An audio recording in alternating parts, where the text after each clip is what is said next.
A well-regulated militia being necessary to the security of a free state. The right of the people to keep and bear arms shall not be infringed. Thanks so much for tuning in to another edition of Bearing Arms, Cam and Company. My name is Cam Edwards. It is great to have you with us. The Us Today, Second Amendment Foundation Executive Director Alan Gottlieb, who's going to be joining the program here in just a matter of moments, talking about a number of topics, including the Supreme Court, which is getting ready to consider 10 Second Amendment cases in conference tomorrow. And we'll get the orders, the decision from Friday's conference on Monday of next week. This is incredibly important. The Supreme Court punted basically on New York State Rifle and Pistol Association versus New York City a few weeks ago. That same day that they released a decision saying, New York City mooted this case by changing the law in question. They relisted for consideration in conference 10 Second Amendment cases. Now, that first conference went by, passed, and we saw the orders. No Second Amendment cases taken, but that's okay. Sometimes it takes more than 1 week and more than one conference for judges to decide, or for the justices to decide what they're going to do with some of these cases. And keep in mind, it takes 4 justices to agree to hear a case. It takes 5 justices to get a majority opinion. We have, on paper anyway, 4 justices who say it's time to take a Second Amendment case in New York State Rifle and Pistol Association versus New York City. We saw Justice Brett Kavanaugh concur with the majority opinion of the court that, yes, New York City had mooted this case, but he said, I also agree with my colleagues that we've got to hear a Second Amendment challenge here because lower courts are just running roughshod over our opinion in Heller and McDonald and the Catano case out of Massachusetts. Meanwhile, Justice Sam Alito wrote a dissenting opinion saying, listen, we should not have mooted this case. There are still live issues in New York State Rifle and Pistol Association versus New York City. But since we have mooted this case, we definitely need to hear another Second Amendment challenge sooner rather than later.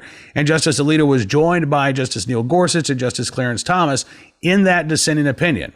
So again, on paper, we've got the 4 justices who said, yes, we need to hear a Second Amendment case. What case it will be? Will there be more than one case that the Supreme Court eventually picks? We don't know. Supreme Court is probably the last leak-proof institution in Washington, D.C. There's not a lot that comes out of the court in terms of the behind-closed-doors consideration. But we do know that, again, Friday in conference, the justices are going to be meeting virtually to discuss what cases to take. And we could learn as early as Monday about any Second Amendment cases that will soon be before the Supreme Court. However, we've got more to talk about with Alan Gottlieb from the Second Amendment Foundation, including a really interesting development in Operation Fast and Furious, which has become a political football south of the border now. And the Second Amendment Foundation is weighing in, saying that Mexico's president, who's demanding answers from the U.S. government, deserves to get those answers from the Trump administration about what the Obama-Biden administration did in terms of walking guns across the border into the hands of Mexican drug cartels. Take a look and a listen. Alan, thanks so much for coming on the program, sir. It's good talking with you today. Always great to be with you, Cam. And you're weighing in, the Second Amendment Foundation weighing in on what could become an international incident here. Fast and Furious is once again back in the news. It has become a political fight down in Mexico where former President Felipe Calderon has said, look, we didn't know anything at all about the details of this operation. Now the current president of Mexico is asking for answers from the Trump administration. What did the Obama-Biden administration actually tell Mexican authorities when they were walking thousands of firearms across the border? They didn't. They totally didn't tell Mexico or the American people. There was totally no transparency whatsoever. And we now know there's over 2,000 firearms that have walked across the border that have been used by the drug cartel and organized crime in Mexico, some of which have come back to the United States, and Americans here lost their lives because criminals had those access to those firearms. And of course, we know as gun owners that the Obama administration set this all up as an attempt to show that these guns were being used in crime and we needed to ban semi-automatic firearms in the United States. And Joe Biden actually took a lot of point on that with the media in running around the country telling people we needed to pass more, gun bans, so to speak. And of course, now Mexico is still seeing people murdered with these weapons, and they want answers and they want an apology, and they deserve it. And we all deserve an apology too, because your Biden administration acted fully in criminal manner in doing this. Attorney General Eric Holder was held in both civil and criminal contempt. The administration refused to turn over thousands of documents to investigators, and there's still investigations going on right now. And Cam, what I like to point out is that if Joe Biden gets elected president, any chance of getting to the bottom of this and holding wrongdoers and bad actors in that administration accountable legally is going to go out the window, because he's not going to allow it to happen. So if we really want to get to the bottom of this, and Mexico deserves the answers as well, we have to make sure that Joe Biden does not get elected president. Absolutely. And you're right, because, again, we've seen the stalling, the cover up. You mentioned Eric Holder, who, by the way, says that, we told Mexican officials, but he hasn't said who. And there's nobody in Mexico that has come forward to say, we were aware that they were going to be walking these guns across the border, put them in the hands of drug cartel members. Well, you're right. We'll never get to the bottom of how this started, how it unraveled. And I got to tell you, Alan, all these years later, it's been, December 10th of 2010 or December of 2010 was when Border Patrol agent Brian Terry was murdered. And a few weeks later, that's when the first indictments under Fast and Furious came out. So it's been almost a decade here. And, we still haven't even gotten basic answers to the fundamental questions of how is this supposed to work anyway? The idea, according to the Obama-Biden administration, was that these guns were going to be tracked. They were going to, end up in the hands of drug cartel kingpins, and then, the Mexican authorities or the U.S. authorities would be able to take these kingpins down. Well, that didn't happen at all. They made arrests of a couple of people they accused of drug trafficking, but they didn't take down any cartel kingpins as a result of Operation Fast and Furious, and they've never been able to adequately explain how this was supposed to work in the first place. Well, that's because, Cam, the real intent was to try to have these weapons misused and then claim that we need to ban these weapons in the United States so that you and I and your listeners couldn't own them. And that the whole intent was to push their gun control agenda. It wasn't to do anything to disrupt the drug cartel or violent criminals in Mexico. And of course, in the blowback when a lot of these guns then came back across the border with the drug cartels into the United States, and armed criminals here. This is just criminal on the Obama Biden administration's part, and people need to be held accountable for it. These bad actors need to be punished so this never happens again. And Americans shouldn't have to put up with using this type of tactics to push a political agenda to push gun control. Absolutely. I'm right there with you. I hope that the Trump administration cooperates with the Mexican government, is able to help provide some of these answers to them, because you're right. If it comes down to a Biden administration, that's simply not going to happen. Now, I'm going to ask you, Alan. Go ahead, sir. Yeah, we've been in contact with the White House and urging them to cooperate with Mexico and help release this information, some of which the Obama administration basically has, lack of transparency has basically hidden and refused to have made public. And we want the Trump administration to make it public. I would love to see that as well. Now, listen, I've got to ask you, while we have you here, there are so many lawsuits that are still taking place around the country challenging these gun store closures, the suspension of concealed carry applications. We have seen some success, Alan, and congratulations on gun stores reopening this past weekend in the state of Massachusetts, and starting to reopen in other parts of the country. But where are we? How many lawsuits are still active right now that SAF is involved with at the moment? Well, it's hard for me to use the term active because some of the cases are still pending. Mm-hmm. But the states, like in Massachusetts, the court ruled in our favor. This case is still pending. We won a preliminary injunction. The stores are open, but we don't know what Massachusetts is going to do, if they appeal it or not. We have situations in North Carolina against the sheriff there in a county where now concealed carry permits are being issued and firearms permits purchase guns are being issued, but we want the court to rubber stamp the fact that we won, and the court and make sure that they never do it again. We have in New Mexico, gun stores are now open again in New Mexico with our lawsuit. But we again, it's still before the court to give a final order so that it doesn't happen again. We have other ones that are really active and pending that are still going through the process to try and make sure gun stores can be reopened. Yeah, there's the case out of California. I mean, I guess there were two cases, one in Southern California, one in Northern California. The Northern California case was a big one. I mean, there were multiple jurisdictions, multiple counties, multiple cities involved.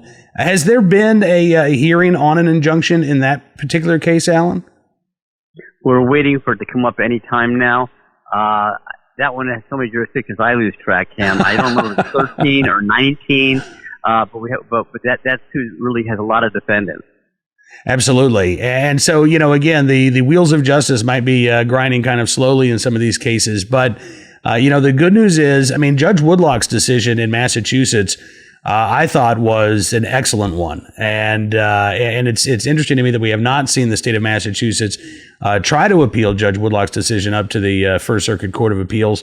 I'm wondering, I have no evidence for this, but I'm wondering if the state is reluctant to appeal this judge's decision because they don't want a decision out of the First Circuit Court of Appeals upholding Judge Woodlock's order, allowing these gun stores to open and really smacking down the state of Massachusetts for depriving residents of their right to keep and bear arms. And we heard some incredible arguments, Alan, out of the state of Massachusetts, arguing that if gun owners in Massachusetts really wanted to get ammunition, they could simply drive across the border into the state of New Hampshire and go purchase ammunition since they couldn't get it at their local gun store. During a stay-at-home order, you've got state government officials telling people to leave their state, drive to another, just so that they can exercise their Second Amendment rights.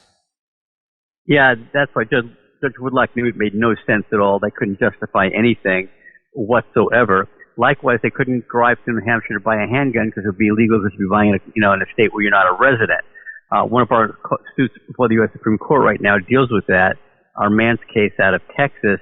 There's no reason right today you shouldn't be able to buy a handgun in any state in the country, even if you're not a resident, because it's the same NICS background check that gets used.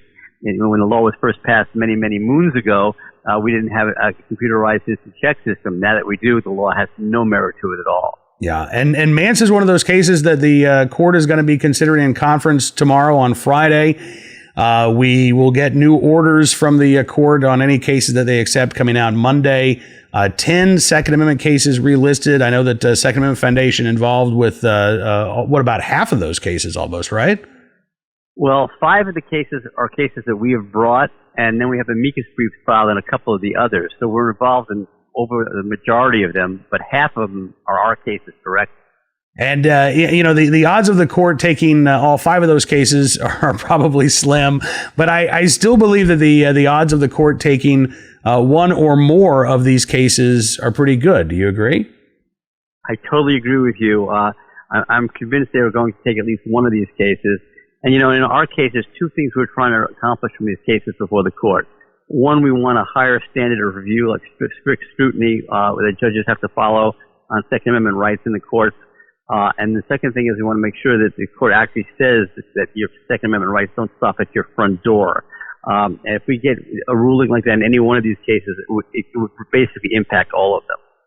Absolutely. Yeah, you're right. And that's important for gun owners to note that even if there are some live issues, if the court were to take, let's say, a Kerry case and then the Mance case and leave things like, microstamping or some of these other issues aside, a ruling in any one of these cases could impact the others because, as you say, the standard of review is such a critical component of virtually every legal argument now surrounding a right to keep arms, including the lawsuits that you all have filed around the country challenging these stay-at-home orders and the closure of gun store businesses.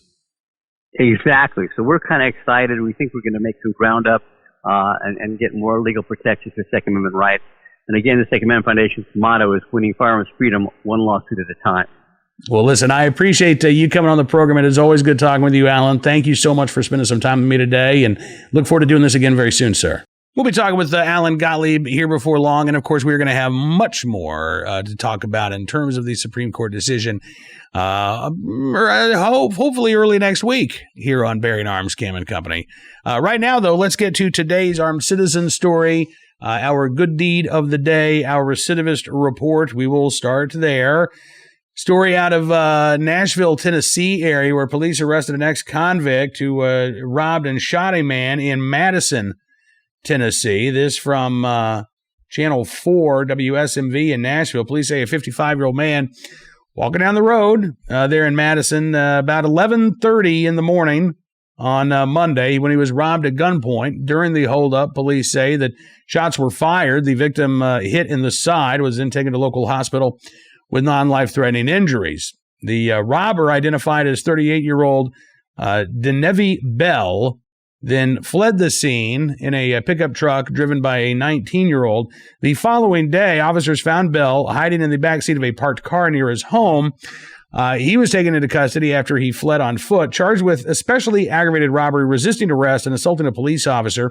The 19-year-old getaway driver also charged with being an accessory after the fact. He's jailed on a $1,000 bond. But Bell, a lot of questions about why Bell is even out on the street right now. According to WSMV, back in 2016, so 4 years ago, Bell was charged in a string of aggravated street robberies involving holding up women at gunpoint.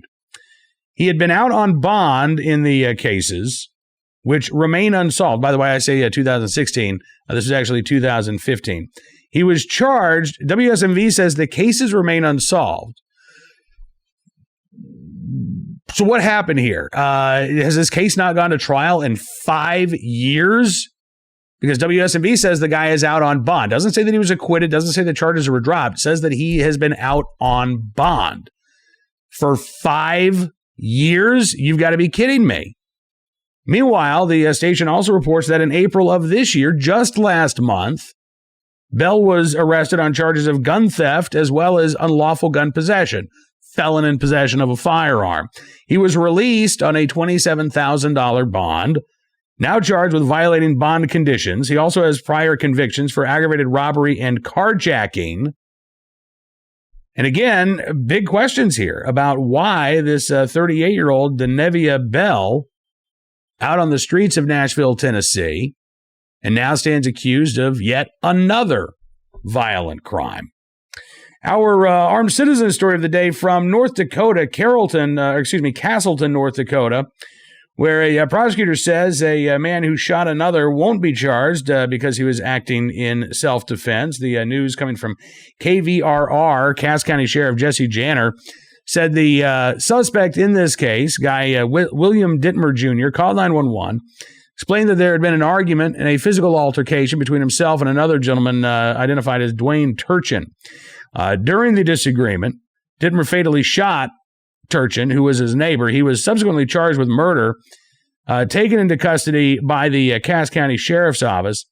The state's attorney, Birch Burdick, says Mr. Turchin was a considerably larger man. He had presented himself as a challenge to Mr. Dittmer. He was present on Mr. Dittmer's property and challenging him right there at his car. The evidence indicates that when Mr. Dittmer got out of his car, Mr. Turchin put his hand around Dittmer's throat and was squeezing his throat. So even though Dittmer was arrested and charged with murder, the state's attorney now dropping these charges after reviewing the evidence. He was released from custody 3 days after he was initially charged. The state's attorney says we had concluded that we would not be in a position to disprove self-defense beyond a reasonable doubt, which is what we would need to be able to do. For that reason, we have declined to charge Mr. Dittmer in this case. Burdick says that Turchin's actions of having his hand around Dittmer's throat, pinning Dittmer against the vehicle, legally qualify as serious bodily injury and or aggravated assault, and therefore they're unable to prove that Dittmer's use of deadly force in self-defense was unjustified.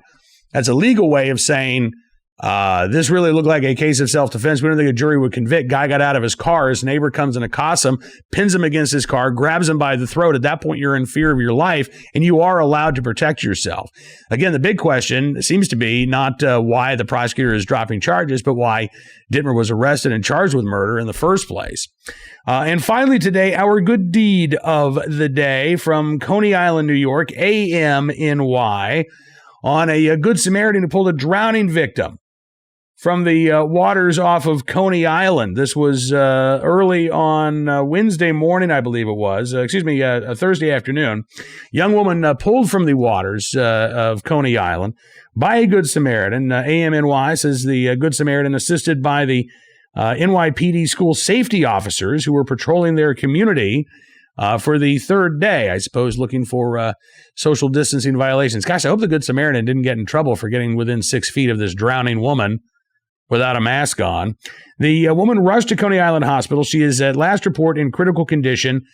She did not have a heartbeat when she was pulled from the water, but paramedics and firefighters were able to perform CPR on the woman and get her heart restarted. So she is not out of the woods yet, even though she's out of the water.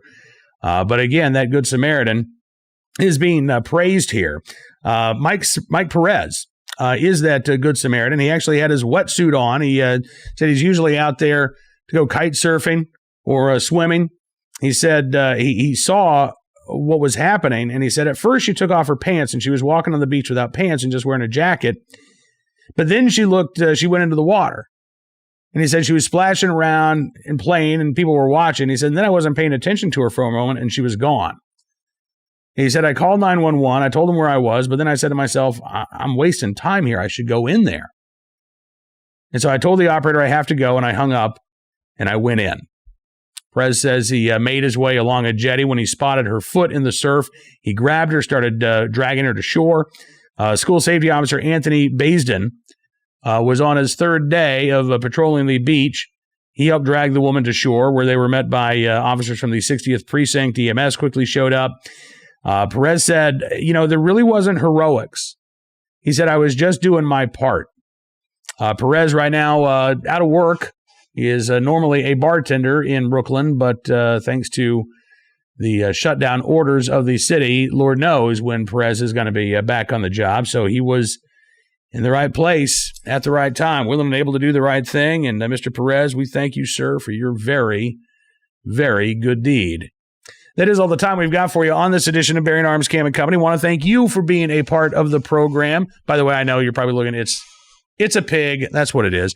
We will be back tomorrow with more of the latest Second Amendment news and information. In fact, we're going to be talking tomorrow with Culpeper County, Virginia Sheriff Scott Jenkins, who is telling Governor Ralph Northam, listen, I'm not going to be enforcing any unconstitutional orders that you hand down via your executive offices. So we'll be talking with the sheriff about that. We do have a new revised order that goes into effect in Virginia starting tomorrow, May 15th, that will allow indoor ranges around the state to begin opening, with the exception of Northern Virginia ranges. Governor Ralph Northam is keeping Northern Virginia, or at least I shouldn't throw it all on the governor.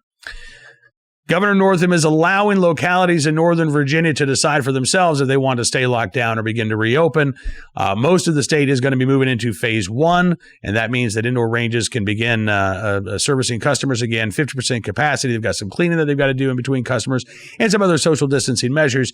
But Fairfax County, Virginia, Arlington, Alexandria, the northern D.C. suburbs, northern part of the state, they're expected to remain on lockdown. So if you are a Virginia gun owner, you're looking to get out to the range for the first time, call ahead, because some big ranges in the D.C. suburbs are still, it looks like, going to be closed for business. But we'll talk with Sheriff Scott Jenkins about that and more on the next edition of Cam & Company. Thank you so much for being a part of today's program. Don't forget, you can subscribe to Town Hall Media on YouTube or the Bearing Arms Cam & Company podcast on Apple Podcasts or your other finer podcast platforms. That way you never miss a program. You can also become a VIP member of Bearing Arms or a VIP Gold member of Town Hall Media and get exclusive analysis, commentary, live chats, and more. You can do that at bearingarms.com. Any of the Town Hall Media sites like Town Hall, Hot Air, Twitchy, Red State, PJ Media. And we will be back tomorrow. Looking forward to it. We will see you then. Until we talk again, be safe, be well, and be free. And we'll see you soon with another edition of Bearing Arms, Cam & Company.